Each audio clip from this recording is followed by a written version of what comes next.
வணக்கம் மக்களே. அதாவது குருத்தோலை ஞாயிறு நேற்றைய நாள்ல வெகு விமரிசையாக உலகம் முழுவதுமாக கொண்டாடப்பட்டது.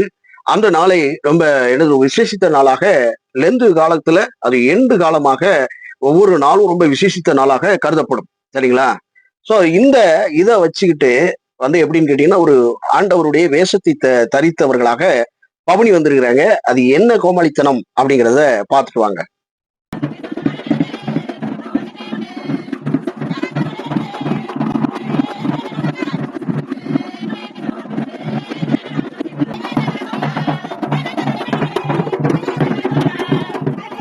இன்னொரு காட்சியும் பாருங்க.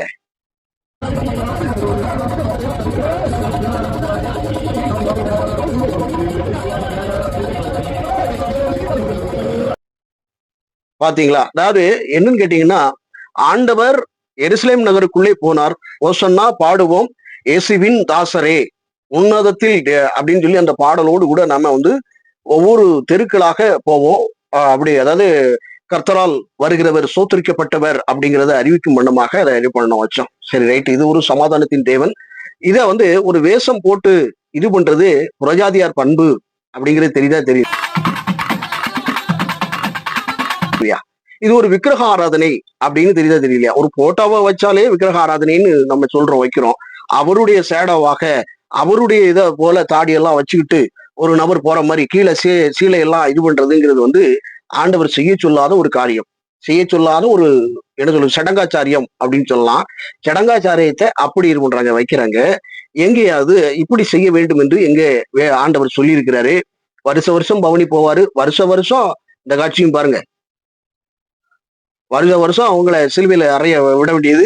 வருஷம் பவனி போவாரு. வருஷம் இது பண்ணுவாங்க, வைப்பாங்க. ஆனா இது எந்த வகையான காரியம்?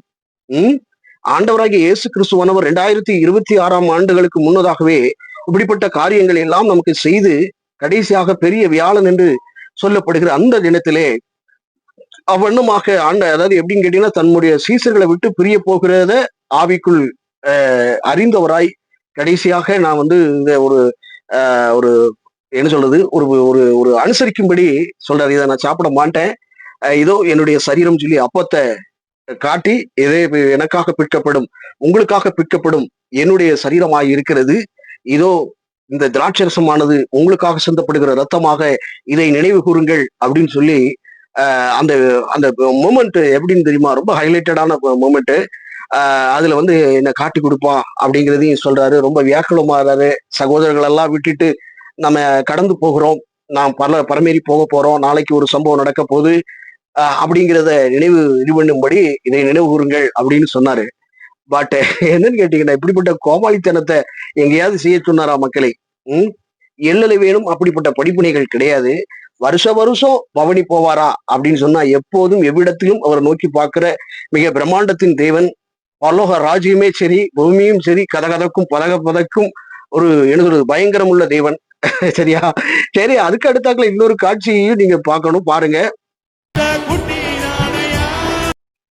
அதாவது கழுத குட்டியை வச்சு இப்படிப்பட்ட காரியங்கள், மாய்மாலமான காரியங்கள், எல்லலை வேணும் கிறிஸ்துவிடத்தில் கற்றுக்கொள்ளாத ஒரு படிப்பினைகள், பாரம்பரியங்கள்.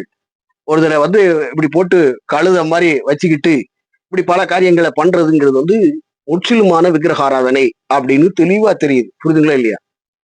அவரு 2026 ஆண்டுல அவர் எல்லா காரியங்களையும் பண்ணிட்டார், வச்சுட்டார்.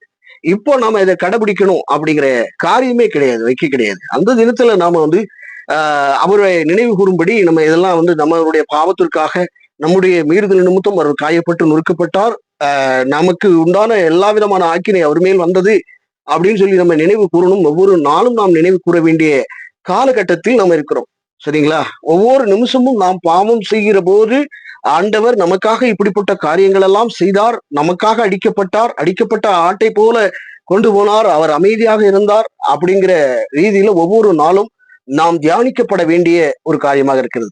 ஒரு பாடல்ல அதையும் கேளுங்க. கழுத குட்டி, ஆட்டுக்குட்டி அப்படின்றாங்க. அதாவது ஒரு ஃபாதர் தம்பி எனக்கு ஒரு கதையை சொன்னாங்க. அந்த கதைகள்ல எப்படின்னு கேட்டீங்கன்னா, ஆண்டவராகிய இயேசு கிறிஸ்துவானவர் பவனியாக போகிறார். அப்பொழுது ஏறாத கழுதை மேலே ஏறுகிறார். தேர்ந்தெடுக்கப்பட்ட கழுதையாக அது போகிறது. சரிங்களா? அமைதியான முறையில போகுது. யாருமே ஏறாத கழுதையில ஏறும் பொழுது என்ன பண்ணும், திமிரிக்கு இது பண்ணும் வைக்கும். ஆனால் அதுல ஏறுறாரு. ஏறி போகும்பொழுது அசட்டையே பண்ணாமல் ஆரவார கோஷங்களும் கரகோஷங்களும் சவுண்டு பயங்கரமா இருக்கிறதுனால பரிசேயர்கள் பார்த்து உங்களுடைய சீசரை அதட்டும், ஏன் இப்படி பேசுறாங்க, இப்படி எல்லாம் பண்றாங்களே, இதெல்லாம் தப்பாச்சே அப்படிங்கிற மாதிரி கேட்கும்போது அவர்கள் கத்தவில்லை என்றால் இந்த கல்லு கத்தும்டா அப்படின்னு சொல்லி அப்படியே போகிறார். சரிங்களா? அப்படி போகும் பொழுதே ஒவ்வொரு காட்சி அமைப்புகளும் எவ்வளவு வேணும் பரிதவிக்கிறேனே அப்படிங்கிற மாதிரியான ஒரு ஃபீலோட அந்த இடத்துக்கு போயிருப்பாரு. சரிங்களா? சரி, அதுக்கு அடுத்த கட்டங்கள்ல வந்து எப்படின்னு கேட்டீங்கன்னா, இந்த மாதிரியான சம்பவங்கள்லாம் நடக்கும் பொழுது அந்த கழுதை வந்து எப்படின்னு கேட்டீங்கன்னா, மறுநாள் தன்னுடைய தாய் கழுதை கிட்ட சொல்லிச்சா, எனக்கு பாத்தீங்கன்னா நேற்று முழுவதும் பாத்தீங்க அப்படின்னா ரொம்ப பயங்கரமான வரவேற்பு தான், வாய்ப்பு தான், ஓசன்னாதான், படக்காரியங்கள் எனக்கு சரியான ஒரு இதா இருந்தது. எனக்கு எவ்வளவு பெரிய மதிப்பு தெரியுமா, எனக்கு எவ்வளவு பெரிய மகத்துவம் தெரியுமா, எத்தனை பேர் இது பண்ணாங்க வச்சாங்க அப்படிங்கிற மாதிரி மறுநாள் போயிட்டு என்னன்னு கேட்டீங்கன்னா ரொம்ப தம்பட்டம் அடிச்சுதான். தம்பட்டம் அடிக்கும்போது அந்த கழுதை வந்து சரிப்பா ரைட்டு, உனக்கு பெருமை வந்துட்டு அதோடு சேர்த்து வரும் வரப்போகுது அப்படின்னு சொல்லி தாய் கழுதை அமைதியா இருந்துச்சான். அப்போ அந்த காலங்கள்ல மறுநாள் அவரு இது பண்ணிட்டு போயாச்சு. மறுநாள் வந்து கூட்டம், சரியான பண்டிகை தினம், அவங்களுடைய தினம். சரியா? யூதர்கள் கடைபிடிக்கிற பஸ்கா பண்டிகை, பலவிதமான காரியங்கள். அப்பெல்லாம் சூழ்ச்சி நடக்குது. ஆண்டவரை எப்படியாவது சுத்தமா சோழி முடிச்சிடணும் அப்படிங்கிற ரீதியில ரொம்ப யோசனை பண்ணிட்டு இருக்காங்க. சரி, இப்போ வந்து இந்த கழுதை வந்து எப்படின்னு கேட்டீங்கன்னா, அந்த கூட்டத்துக்குள்ள போயிட்டு இப்படி கத்துது. புரியுதுங்களா? இப்படி கத்துற உடனே என்னடா அது, எங்க இருந்தோ வந்த கழுதை, இதுக்கு எவ்வளவு திமிரு தின்னுக்கிறதா, நடு கூட்டத்துல வச்சு கதறுதே, எவ்வளவு சேட்டை இருக்கும்னு சொல்லி அடிச்சு ஊஞ்ச உடைக்கிற மாதிரி அடிச்சு பத்தனாங்களாம். இது ரத்தத்தோட தன்னுடைய தாயார் கழுதிகிட்ட போய் சொல்லிச்சா, பாருங்க நேத்தெல்லாம் எனக்கு எவ்வளவு மதிப்பு மரியாதை கொடுத்தாங்க, இன்னைக்கு பார்த்தா இப்படி கொடுக்குறாங்களே அப்படிங்கிற ரீதியில அந்த கழுதை குட்டி சொல்லிச்சான். கழுதை குட்டி அழுதுகிட்டே சொல்லிச்சான். அப்போ அந்த கழுதை சொல்லிச்சான், நீ பட்டாத்தான் உனக்கு புரியுங்கிறதுக்காக நேத்து ஒரு விஷயத்த சொல்லல, நான் இன்னைக்கு சொல்றேன். அதாவது உன்னையும் என்னையும் நம்மை இந்த உலகத்தையே உண்டாக்கின ஆண்டவராக இயேசு கிறிஸ்துவானவர் உன் மேல ஏறினதுனால அவருக்கு கொடுத்த கனமும், அவருக்கு கொடுத்த மகிமையும், அவருக்கு கொடுத்த பலவிதமான காரியங்கள் இருந்தது, அவருக்கு தான் கொடுத்திருக்கிறாரு. உன் மேல ஏறிட்டு போனதுனால உனக்கு பெருமை வந்துட்டப்பா. இதெல்லாம் செய்யக்கூடாது, அவருக்குத்தான் மகிமை சேர வேண்டும். நீ எப்பொழுது அவருடைய மகிமையை நீ எடுக்கிறாயோ அப்பொழுதே நீ அடி வாங்குறவனாக இருக்கிற அப்படின்னு சொல்லி முடிச்சதான். இந்த கதையில இருந்து ஒரு கற்பனை கதை தான்.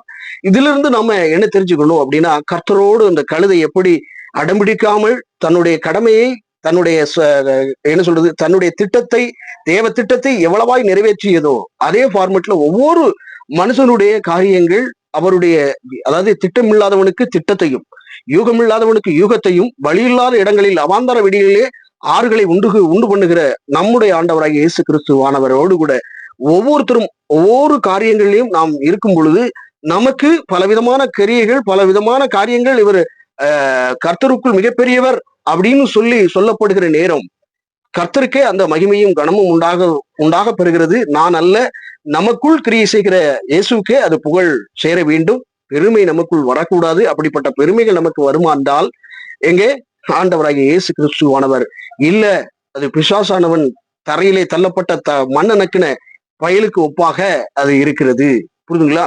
சோ இப்போ வந்து எப்படின்னு கேட்டீங்கன்னா, இதை எதுக்காக சொல்றேன் அப்படின்னா, குருத்தலை ஞாயிறுல நம்ம அனுசரிக்கிறது தப்பு கிடையாது. பட் இதே மாதிரியான காட்சிப்படுத்துற இந்த மாதிரியான விஷயங்களுக்கு எச்சரிக்கையாக பயணிக்கணும். இப்படி நமக்கு செய்யவே சொல்லல. ஆண்டவர் தாடியோட இருந்தாரு, இதெல்லாம் இருந்தாரு, அறிஞர்கள் சொல்றாங்க, வித்தியாசமா சொல்றாங்க, வரலாற்று ஆசிரியர்கள் வித்தியாசப்படுகிறது, போட்டோக்கள் வித்தியாசப்படுகிறது. சரிங்களா? என்னைக்கு நம்ம போட்டோல வைக்கிறோமோ விக்கிரக ஆராதனைங்கிறது சொல்றோம். அதே ஃபார்மேட்ல ஆண்டவர் இப்படி பவனி போனாரு அப்படின்னு சொல்லி ஒரு காட்சிப்படுத்துவது, அதே வேளையில் இன்னொரு காட்சியை பாருங்க.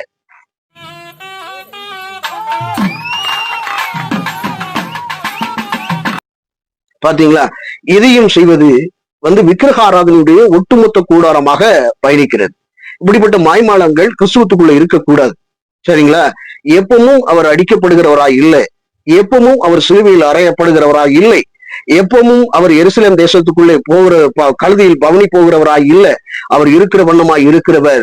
அவருடைய செயல்களையும் அவருடைய மகத்துவத்தையும் நாம் அறிந்து உணர்ந்து கொள்ள முடியாத அளவுக்கு அவருடைய இடமானது அப்படிப்பட்ட காரியமாக இருக்கிறது. அதனால இப்படிப்பட்ட மாய்மாலங்கள் செய்வது, கோமாளித்தனங்கள் செய்வது புறஜாதியர் செய்யறாங்க. புரியுதுங்களா இல்லையா? இது ஒரு காட்சி. இன்னொரு காட்சியும் பாருங்க, பாத்தீங்களா?